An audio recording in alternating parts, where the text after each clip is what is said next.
माफ कर देना शादीशुदा औरतें, लेकिन ये जो मैं बातें बोलने जा रहा हूँ ना, शायद आपको पसंद ना आए, लेकिन ये बात सच है। रात को 9 बजे पति ऑफिस से घर आया, पत्नी ने आते ही उससे लड़ना शुरू कर दिया क्योंकि वो उसे पसंद नहीं करती थी। तो पति ने कहा मुझे खाना तो दे दो, तो पत्नी ने कहा कि खुद से जाकर खा लो, मुझे नींद आ रही है। पति चुपचाप सुनता रहा और वो पत्नी पूरी रात उससे लड़ती रही। फिर सुबह में जब वो पति ऑफिस जाने के लिए तैयार हुआ और वो पत्नी से बोला कि मुझे नाश्ता तो दे दो, तो पत्नी गुस्सा हो गई और बोली कि मैं तुझसे तंग आ गई हूँ, भगवान करे तुम मर जाए। तो पति चुपचाप सुनता रहा और वो ऑफिस चला गया।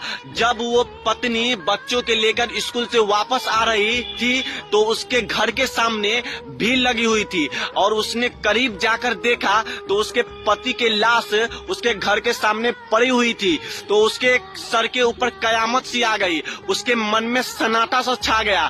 लोग आपस में बात कर रहे थे कि उसका एक्सीडेंट कार से हुई है। तो उसकी पत्नी चीखने लगी, चिल्लाने लगी और कही कि मनोज उठ जाओ, मैं तुमसे कभी नहीं लड़ूंगी, मुझे कुछ नहीं चाहिए, मैं तुम्हें कभी कुछ नहीं कहूंगी। मनोज उठ जाओ, तुम्हें भूख लगी हुई थी ना, चलो मैं तुम्हें खाना देती हूँ। मनोज कैसे उठता साहब, उसकी तो उसके बद्दुआ ने मार दिया था।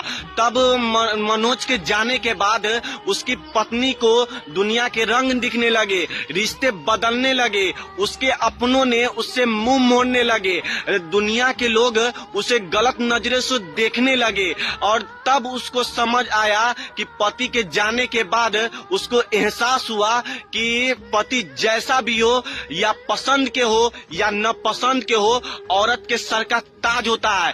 क्यों मेरी प्यारी बहनों, आप कमेंट में बता के जाना क्या ये बातें सही है या नहीं।